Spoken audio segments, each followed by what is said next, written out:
Okay. Ehsanul हक मलिक सम्मान news से हमारे सहयोगी मनोज जी, आज मैं ये तुलसियापुर चौराहे पे हूँ और हमारे साथ है इस वार्ड के प्रत्याशी विजय चौधरी जी। चौधरी जी, आप जो किस उद्देश्य से आप चुनाव लड़ रहे हैं, यही बोलिए। जैसे सर, सबसे मेन है कि हम चुनाव इसलिए लड़ रहे हैं क्योंकि 2002 से हम लोग हिंदू संगठन में काम किए, समाज सेवा, क्योंकि हमारा ये एरिया ये बॉर्डर सीमाई क्षेत्र है और बाढ़ग्रस्त क्षेत्र है, क्योंकि मुख्यमंत्री का भी दौरा यहाँ हो चुका है। तो बाढ़ग्रस्त क्षेत्र है और जितने भी प्रत्याशी जिला पंचायत हुआ या ब्लॉक प्रमुख हुए, विकास कार्य को ना ध्यान देते हुए हमारी सरकार ने, अभी आपने देखा कि कोरोना में सबसे ज़्यादा मनरेगा के तहत सरकार ने पैसा दिया ग्राम पंचायतों को, क्षेत्र पंचायतों को, जिला पंचायतों को, लेकिन एक भी धरातल पे कहीं भी काम नहीं दिख रहा, कहीं भी एक भी काम नहीं हुआ। कागज़ की पूर्ति करके अधिकारियों के द्वारा मतलब कोरम पूरा करके उसे जब्त कर दिया गया। हम लोग समाज सेवक, क्योंकि गरीब के घर हम लोगों का जाना, क्योंकि हम लोग गरीब से ही संबंध रखते थे। चाहे हिंदू संगठन ने 2002 में जब से आए, हम लोग हर वक्त गरीबों के ही झोपड़ी, आप से बता रहे हैं कि ऐसे ऐसे गांव हैं जिस गांव में 2 घर गरीब का है जो झोपड़ी पड़ा हुआ है, लेकिन आज तक हमारे माननीय प्रधानमंत्री जी, हमारे यो मुख्यमंत्री जी का आदेश है कि एक घर गरीबों का नहीं बचेगा, जो कबल आवास नहीं बन जाएगा, लेकिन उस घर का आज तक भी वह घर नहीं बना उस गरीब का, और बड़े बड़े लोगों का घर बन जा रहा है। जिसके पास 2 मंजिले के मकान है उनको आवास दे दिया जा रहा है, उनको पशु सेट जो गौशाला की दी गई है उनको, जिसके पास पशु नहीं है उसको पशु सेट दे दिया जा रहा है, लेकिन गरीब आदमी को वह चीज़ कोई सुविधा मुहैया नहीं कराई जा रहा है।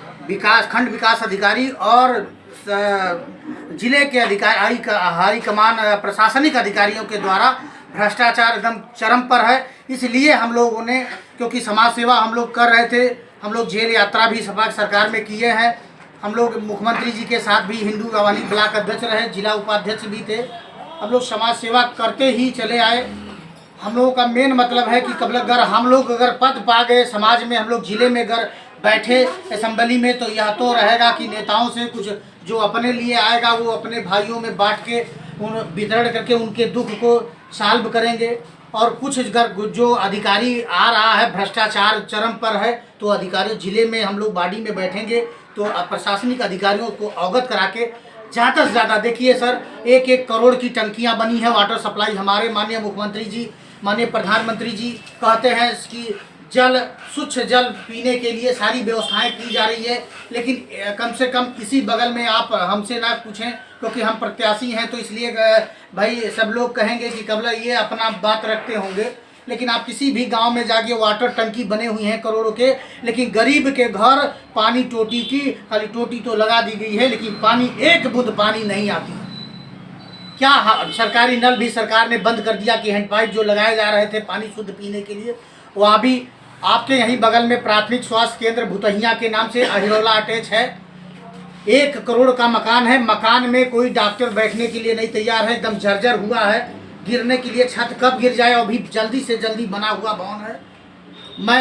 मैंने डीएम साहब को भी मैंने लिखित किया कि यह अगर कबल डॉक्टर जब बाहर बैठते हैं, मरीज अगर बारिश हो जाएगा। अच्छा, तक कोई एप्लीकेशन दिया आपको किस पे इस तरह से भवन बना है, अभी जल्दी बना है, इस पे कुछ क्यों ऐसा टूट जा रहा है, किसकी कमी है, तो इसमें क्या कार्रवाई किया उन्होंने, कुछ लिया एप्लीकेशन दिया? उन्होंने कहा कि कबल सीएमओ को या जिलाधिकारी को जांच की जा रही है, क्योंकि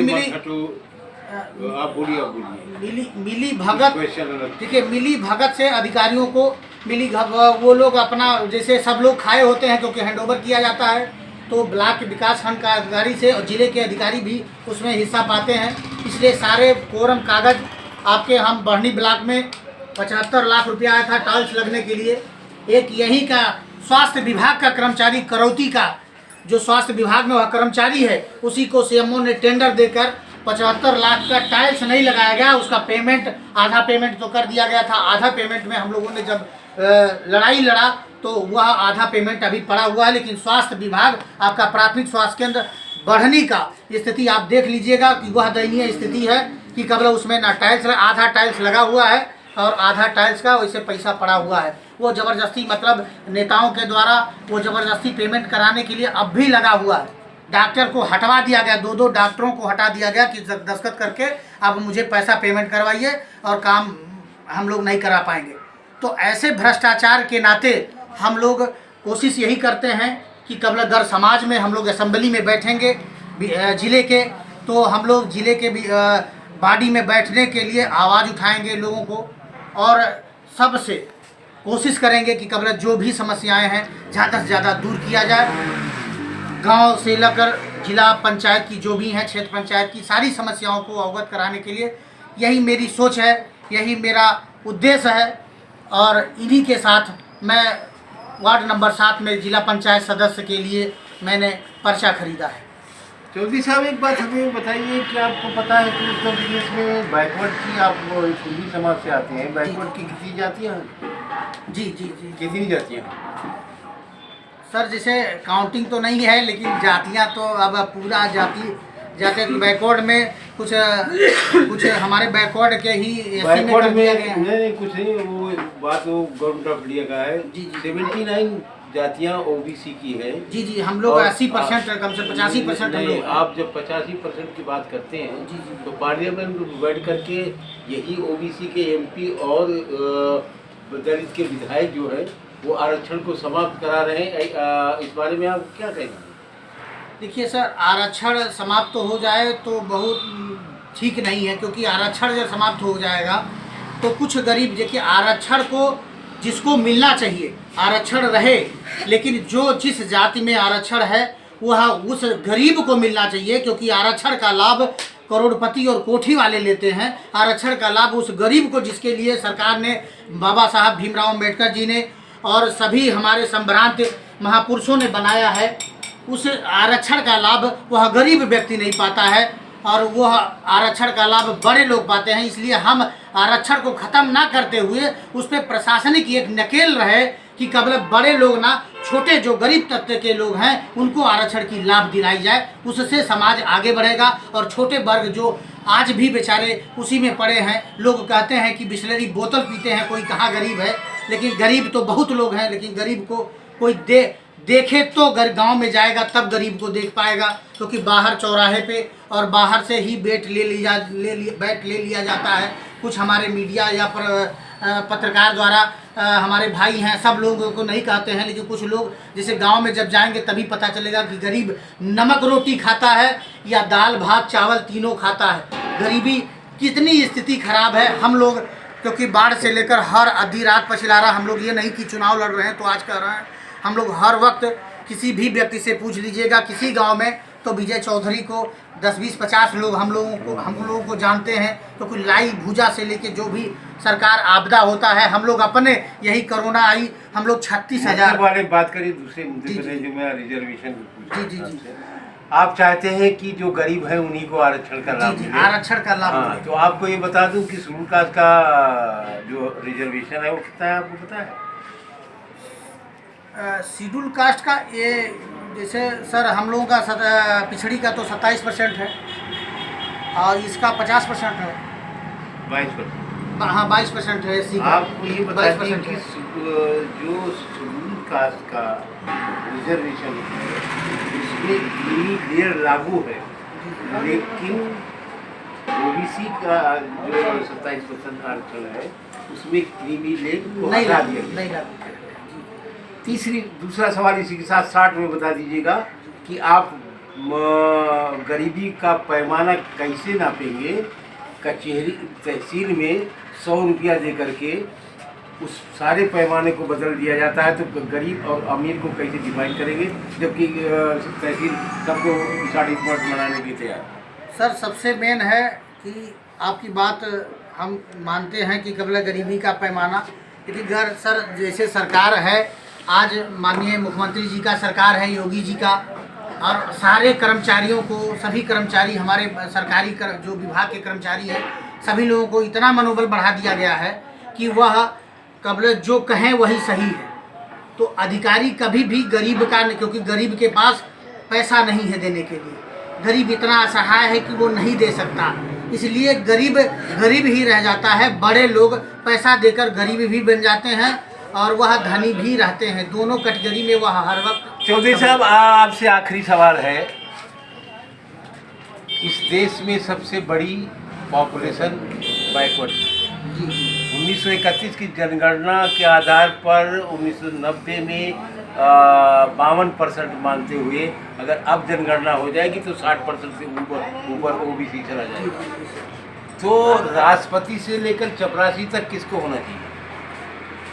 सर जैसे हम लोगों का तो यही नेम है कि हमारे पिछड़ी जात, क्योंकि हम हावी हैं, हर जगह सबल हैं, हम 60% में हैं, तो 60% तो हमें आरक्षण की नहीं, 60% हम लोगों को हर जगह, हम लोगों को कबल हमारे ही नेता रहने चाहिए, हमारे ही लोग रहेंगे तभी विकास होगा, क्योंकि अपना ही होगा तभी हमारे भाई ही रहेंगे, तभी अपनों की सुनवाई होगी, अपनों के साथ चलेंगे।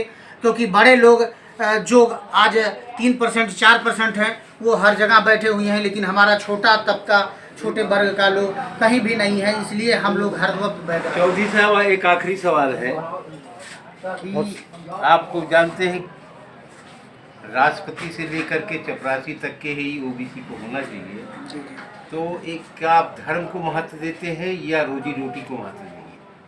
नहीं सर, धर्म अलग है, रोजी रोटी अलग है। अलग है, दोनों चीज़ अलग है। दोनों अलग है, क्योंकि धर्म हम आस्था के प्रतीक है, क्योंकि हमें ये नहीं सोचना, राजनीति को धर्म से जोड़ा नहीं जाना चाहिए, क्योंकि लोग राजनीति को धर्म से जोड़ते हैं, इसलिए हमारी स्थितियाँ खराब होती है। हम अपने भाइयों से, ओबीसी के सभी और एससी सभी भाइयों से यही निवेदन करेंगे, क्योंकि धर्म अलग होता है। धर्म हम आस्था अपने धर्म के प्रतीक रखें, धर्म से आस्था रखें, लेकिन राजनीति को अगर वहाँ लाएंगे तो राजनीति के लिए वो उसी का फ़ायदा लोग, बड़े लोग करते हैं जो कबल कम परसेंट में हैं, 3% 4% में हैं, और हम मजबूरी में वहाँ हम डिफीट हो जाते हैं, क्योंकि कबल वह धर्म के नाते, धर्म के आड़ में हमें हमारा वोट, हमारा मत जो है संविधान के द्वारा जो दिया गया है वो हम पूरा नहीं कर पाते हैं, इसलिए हम असहज। चौधरी साहब, बस एक बात ये बता दीजिए मुझे,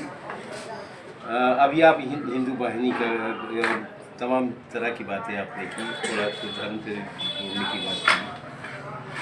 चौधरी साहब, ये बैकवर्ड तबका जब तक राजनीतिक भागीदारी अपनी नहीं लेगा तो ये दर गुलाम बना रहेगा। जी और जो 3-4% की बात कही है, इस देश में 6442 जातियों में बांट करके सिर्फ 3% लोग राज कर रहे हैं, कुल राष्ट्रीय संपत्ति और सत्ता पर उनका अधिकार है। तो इसको जरा आप सोचिए कि लोगों को धर्म से ना जोड़ करके, क्योंकि रोजी रोटी रोजगार, आपको ये प्रधानमंत्री ने कहा था कि हम 15 लाख हर खाते में भेजेंगे, 2 करोड़ नौकरी देंगे, जीएसटी और किसान बिल, ये जनता से पूछ के तो उन्होंने नहीं किया था, सब मनमानी की तरह किया था। रात के 12 बजे सारे फैसले हो रहे हैं, मनमानी के तरीके से बोल रहे हैं। तो अब आप गुलामी छोड़िए और अपने सीने में आज़ादी का एक नारा बुलंद करिए, तभी ये ओबीसी समाज जागेगा और वे अपने अधिकारों को लेकर। जय भारत। और चौधरी साहब, आपका धन्यवाद। चलिए भाई, चलो चौधरी वो देखिए।